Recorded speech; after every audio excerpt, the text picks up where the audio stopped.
Ashama hortiin kabajamuu fi jaallatamu baga deebitanii gara peejii keenyaa nagaan dhuftanii egaa ani shakuudha yeroo hojjechuudhaaf viidiyoo asirratti peejii kanarratti isiniif fe'aa ture viidiyoo isin fayyadan viidiyoo appilikeeshinoota garagaraa jechuudha kana wal qabsiisee peejii kanarratti nama isiniif dalgaa ture keessaa tokkodha. Egaa guyyaa har'aas badhaasa nuti qaanaa pireesirratti ji'a ji'aan qopheessaa ture akkasuma namoonni hedduun mo'atanis jiru ammas gara fuulduraattis carraan banaadha jechuudha.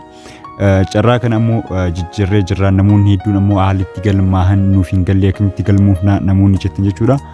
Appilikeeshinii keessa iddoo kamii arganna namoota nuuf jettaniif appilikeeshinii akkamitti akka buufattanii fi akkamitti akka galmooftan isinitti mul'isaa jechuudha. Egaa badhaasni kun hanga marsaa 5ffaatti jechuudha ji'a ji'aanii kan ture jechuudha. Ji'a ji'aanii kan baasaa turre amma immoo guyyaa 10 goonee jirra. Qarshii 5,500 guyyaa 10 goonee jirra jechuudha. Ji'a keessatti yeroo 3 qarshii 15,000 baasii goonee jechuudha.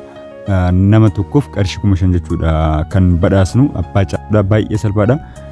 Nama kan isinirraa eegamu irra deebisanii yeroo hanga barbaadan galmaa'udha jechuudha. Namni tokko yeroo 100 ol galmaa'uu danda'a carraa isaa bal'ifachuu ni danda'a. Haala kanaan akkamitti akka galmooftan isinitti mul'isa hanga xumuraatti na wajjin tura.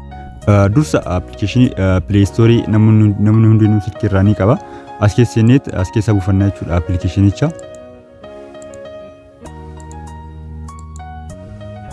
Iddoo kanatti iddoo search jettu kanatti jechuudha. Haala kanaan erga seennee booda iddoo kanatti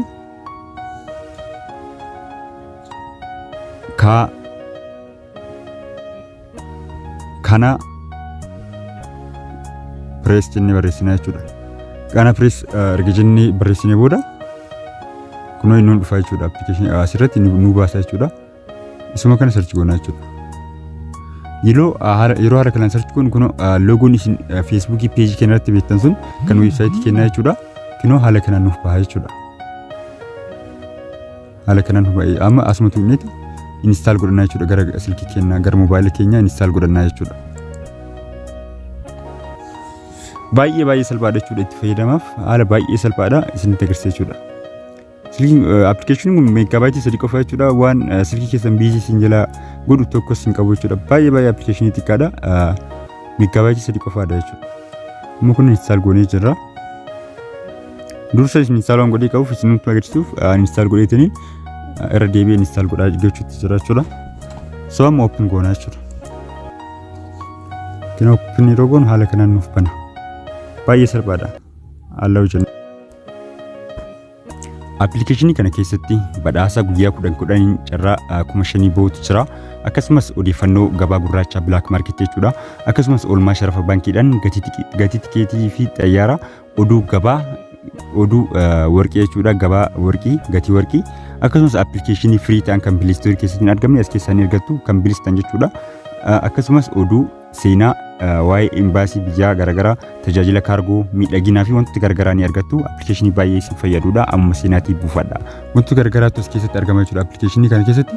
Appilikeeshinii haala gaariidhaan hojjetamedha jechuudha. Baay'ee akka isin mijatutti appilikeeshinii hojjetamedha. Appilikeeshinii kana amma seenaatii daawunlood godhadha. Baay'ee isin fayyada jechuudha. Tole gara badhaasaatti yeroo deemnu erga haala kanaan seennee booda install goonee erga haala kanaan seennee booda iddoo kana tuqnaa jechuudha.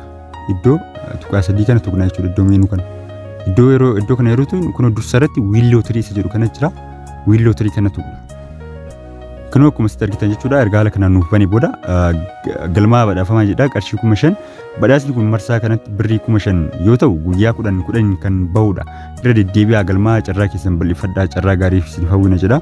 Namni tokko si'a hedduu irra deddeebi'ee galmeessuu ni danda'a jedha. Kun description isaati jechuudha kun appilikeeshinii kan barreeffame. Sanbooda iddoo kanatti jechuudha.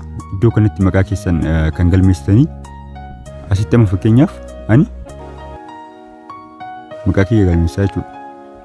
Kan asitti isin galmeessitan maqaa keessan lakkoofsa bilbilaa fi biyya amma keessa jirtan qofa jechuudha. Shakuu jedhanii asitti 9 51 3 9 4 32 jedhan jechuudha kun lakkoofsa gooti.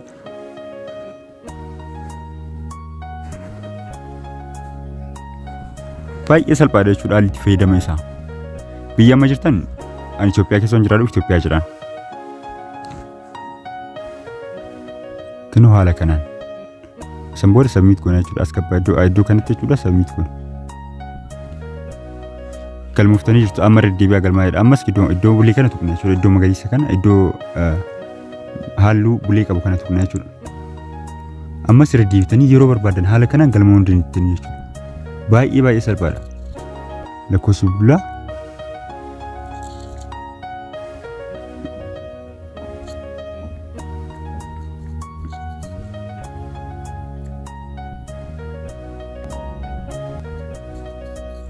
kinu erga haala kanaan galmee keenya barreessine booda iddoo kana fidna jechuudha. Iddoo kana baay'ee salphata jechuudha. Haala kanaan hanga barbaadan yeroo barbaadan jechuudha irra deddeebitanii galmaa'uu ni dandeettan jechuudha. So kanuma lakkoofsa keessan argachuudhaaf iddoo as tuqa lakkoofsa kana erga galmooftanii booda maqaa keessa ilaalachuu barbaadan iddoo kana tuqtanii jechuudha. Kinu iddoo kana fayyadamtan jechuudha. Haala kanaan isiniif baay'ee salphata jechuudha isinii baasuudhaaf. Namoonni hedduun galmaa'anii jiru jechuudha. Namoonni asitti argitan kun namoonni dursa irratti galmaa'anii jechuudha. Haala kanaan guyyaa itti galmooftan maqaa keessan lakkoofsa keessan biyya isin jirtan walii isinii kaa'aa jechuudha. Jala dhuma kana irratti jechuudha dhuma irra deemtanii isin ilaallachuu ni dandeettan jechuudha maqaa keessan. Baay'ee salphaadha appilikeeshiniin kun baay'ee jechuun haalli itti fayyadama isaa haalli galmeen isaa baay'ee salphaadha. Bifuma kanaan amma badhaasni kun erga jalqabee har'i guyyaa lammaffaa akkas sadaffaa isaati jechuudha. Isinis hanga guyyaan kun irra deddeebi'aatti galmaa guyyaa badhaasni bahu peejii keenya irratti ni maxxansina. Peejii asumarratti ni maxxansina jechuudha. Meeqarra akka ka'e yoomirraa akka jiru isin ni maxxansina jechuudha. So kanuma bifa kanaan irra deddeebi'aatti galmaa appilikeeshinii kana Play Store keessaa ammoo buufadha itti fayyadamaa isiniin jedha. Egaa viidiyoon kiyya kanarraa kan fakkaata. Yeroo biraa viidiyoo biraatiin hanga walitti deemutti nageenyi keessan qaccee addunyaa geettan hundatti isiniif haa baay'atu. Ani Shakuudhaa Qanaa Pireesirraa baay'ee.